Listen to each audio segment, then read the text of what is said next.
غصے میں ہوش نہ رہا تو کیا طلاق ہو جائے گی؟ کسی مرد نے بیوی کو زیادہ غصے میں طلاق دی کہ اسے ہوش نہیں تھا تو کیا طلاق ہو جائے گی؟ شمس الاسلام انڈیا سے۔ دیکھیں، غصے میں طلاق واقع ہو جاتی ہے۔ بعض علماء نے اس زمانے میں فتویٰ دینا شروع کر دیا کہ غصے میں طلاق نہیں ہوتی، اور کہتے ہیں شدید غصے میں نہیں ہوتی۔ یہ بالکل غلط فتویٰ ہے، اور کہیں بھی ہمارے پاس کوئی ایسی صحیح حدیث موجود نہیں ہے جس میں آتا ہو کہ جی غصے میں طلاق نہیں ہوتی۔ بعض اہل حدیث علماء وہ اس سے استدلال کرتے ہیں، لا طلاق ولا عتاق فی اغلاق، حدیث میں آتا ہے کہ جب انسان پر رائے اور فکر کے دروازے بند ہو جائیں، اغلاق کہتے ہیں تالے کو کہتے ہیں، تو جب عقل پہ تالا لگ جائے تو حدیث میں آتا ہے نہ غلام آزاد ہوتا ہے اور نہ بیوی کو طلاق ہوتی ہے۔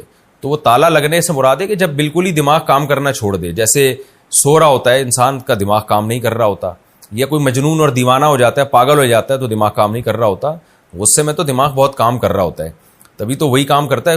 غصے میں دیکھو بیوی کو ہی طلاق دیتا ہے، کبھی اپنی ماں کو نہیں غصے میں آ کے طلاق کہہ دیتا، اس کو پتا ہوتا ہے کہ یہ میری بیوی ہے، یہ میری ماں ہے۔ تو تبھی غصے میں دنیا میں کہیں بھی معافی نہیں ہے۔ آپ کسی بندے کو قتل کر دیں تو آپ کو قصاصاً قتل کیا جائے گا۔ اگر آپ یہ کہہ دیں عدالت میں بہت غصے میں تھا، تو عدالت کبھی بھی آپ کا عذر قبول نہیں کرے گی۔ عدالت کہے گی بھائی تو جتنے بھی غصے میں تھا، ظاہر ہے قتل جب کیا جاتا ہے تو ہنس کھیل کے نہیں کیا جاتا کہ آؤ یار چلو قتل کھیلتے ہیں، ایسا کبھی بھی نہیں ہوتا۔ غصہ آتا ہے تو ہی انسان حماقتیں کرتا ہے۔ تو آپ غصے میں گاڑی کسی کے اوپر چڑھا دیں، میں بہت غصے میں تھا اور بیوی کا فون آیا تھا، مجھے الٹی باتیں کر رہی تھی، میں غصے میں آ گیا تو میں نے سالے پہ گاڑی چڑھا دی، تو سالہ بھی انتقام لے گا۔ تو وہ تو ویسے ہی انتقام لیتا ہے کہ اگر یعنی نشے میں بھی چڑھاتے تو وہ انتقام لیتا، وہ کیونکہ سالہ ہے وہ، تو عدالت بھی انتقام لے گی۔ تو غصے کو شریعت نے غصے میں انسان کو معذور نہیں قرار دیا۔ آج بہت سے لوگ طلاقیں دیتے ہیں اور کہتے ہیں میں بہت غصے میں تھا، تو اس لیے غصے میں چاہے جتنا ہی شدید غصہ ہو طلاق واقع ہو جاتی ہے۔ ہاں، بعض دفعہ انسان نفسیاتی بیمار ہوتا ہے تو وہ واقعی مینٹلی بیمار ہوتا ہے۔ وہ تو اگر کوئی واقعی مینٹلی بیمار ہے، کوئی نفسیاتی پرابلم ہے اس کے ساتھ، بعض دفعہ ہم نے دیکھا ہے بعض لوگ کا غصے میں یہ حالت ہوتی ہے کہ وہ بالکل ہی کنٹرول سے باہر ہو جاتے ہیں، ان کے عجیب سی کیفیت ہو جاتی ہے، وہ بیمار ہوتے ہیں، تو وہ واقعی غصے میں ان کا دماغ کام نہیں کر رہا ہوتا، ان کی عادات اور حرکات و سکنات بالکل ایب نارملٹی والی ہو جاتی ہیں۔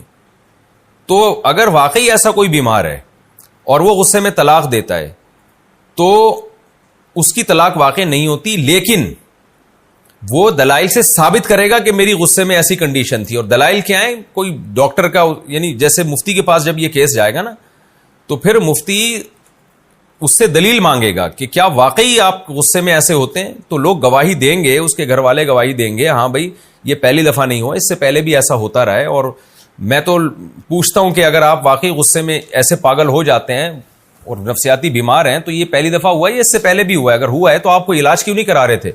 تو اگر کسی کے دلائل سے یہ بات ثابت ہو جاتی ہے کہ واقعی وہ ایسا تھا اور اس کے پاس اس کا ایک ثبوت بھی پیش کرے وہ، تو پھر اس کو یہ فتویٰ دیا جاتا ہے کہ آپ کی طلاق واقع نہیں ہوئی۔ لیکن ایسے ہزاروں میں 2-4 لوگ ہی ہوتے ہیں، ایسا نہیں ہوتا کہ کیونکہ آج جو بھی طلاق دیتا ہے غصے میں اور پھر بعد میں کہتا ہے میں تو غصے میں پاگل ہو جاتا ہوں، تو ایسے پاگل تو سب پوری قوم پاگل ہے، اس طرح تو غصے میں پوری قوم پاگل ہو جاتی ہے غصے میں۔ یہ وہ والا غصہ نہیں ہے، جو واقعی بیماری والا غصہ ہو اور بیمار آدمی ہو اور غصے کی وجہ سے اس کو واقعی مینٹل اس کا کام کرنا چھوڑ دیتا ہو اور وہ ثابت بھی کرے، قسم بھی اٹھائے، اور اس پر ایک پورا پروسیس ہے وہ علماء جانتے ہیں۔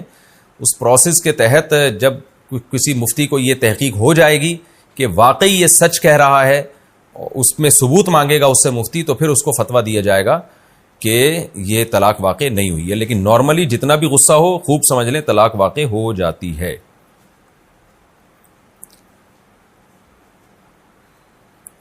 تبھی میرے پاس جب کوئی ایسا کیس آتا ہے نا کہ غصے میں پاگل ہو جاتا ہوں، تو پھر میں شوہر کا بیان لیتا ہوں، اس کو بلواتا ہوں، اگر کراچی میں ہی رہتا ہے تو دفتر بلواتا ہوں، اگر کراچی میں نہیں ہوتا کہیں اور ہوتا ہے، لاہور میں ہے، تو میں اس کو پھر بولتا ہوں بھئی آپ جائیں وہاں جامعہ اشرفیہ چلے جائیں، مفتی کے سامنے بیٹھ کر اپنا بیان ریکارڈ کروائیں، کیونکہ عورت کے لیے جائز نہیں ہے کہ شوہر کی بات پر ویسے ہی یقین کر کے اس کے ساتھ رہنا شروع کر دے۔ المرأۃ کالقاضی، عورت بھی شریعت میں جج کی طرح ہی ہوتی ہے۔ اگر شوہر نے غصے میں بیوی کو 3 طلاقیں دے دی، اب وہ کہہ رہا ہے میرا دماغ کام نہیں کر رہا تھا، تو عورت کے لیے جائز نہیں ہے کہ اس کی بات پر بلا دلیل یقین کر لے۔ عورت اس سے تفتیش کرے گی کیونکہ میاں کہہ دیتے ہیں میرا دماغ کام نہیں کر رہا تھا، عورت کہہ دے گی بھئی یہ تو خود کہہ رہے میرا دماغ کام نہیں کر رہا تھا. تو ایسا نہیں ہے، وہ باقاعدہ جو ہے نا وہ عورت اس سے جو ہے نا وہ دلیل مانگے گی کہ آپ کے پاس اس دعوے کی صداقت کی کیا دلیل ہے. اگر مرد کے پاس کوئی دلیل نہیں ہے، یا عورت کو تو پتہ ہوتا ہے اپنے میاں کے بارے میں کہ یہ واقعی نفسیاتی مریض ہے بھی کہ نہیں ہے، اور بعض دفعہ نفسیاتی مریض ہوتا ہے لیکن طلاق دیتے ہوئے اس کے دماغ صحیح کام کر رہا ہوتا ہے. تو صرف نفسیاتی پیشنٹ ہونا بھی کافی نہیں ہے، یہ بھی ثابت کرے گا کہ نفسیاتی پیشنٹ ہے، یہ بھی ثابت کرے گا کہ اس وقت بھی وہ اس پہ ایک نفسیاتی دورہ پڑا ہوا تھا. یہ دونوں چیزیں ثابت کرے گا، پھر فتویٰ دیا جائے گا طلاق نہیں ہوتی. نارملی حکم یہی ہے کہ غصہ چاہے کتنا ہی شدید ہو، ڈیورس اور طلاق واقع ہو جاتی ہے، کیونکہ یہ کام پیار سے ہوتا ہی نہیں ہے، شدید غصے میں ہی ہوتا ہے.